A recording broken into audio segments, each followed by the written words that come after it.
Arestado ang lolong ilang ulit umalong ng halay ng apo. Ang edad ng biktima, 3 taon lang. Nakatutok si John Consulta. Exclusive!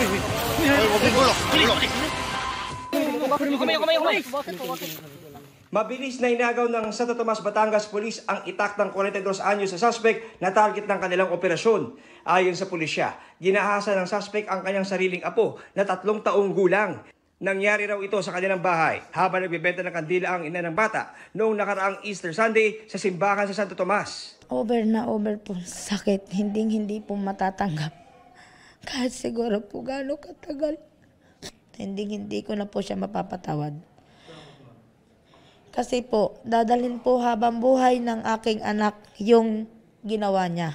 Pero lumabas sa investigasyon ng polis na di ito ang unang pagkakataon na inabuso ng suspect ang biktima. Parang ito yung pangatlong beses na ginawa ng suspect. So talagang hindi po talaga katanggap-tanggap yung ginawa niyang kababuyan sa biktima na isang 3 years old lang.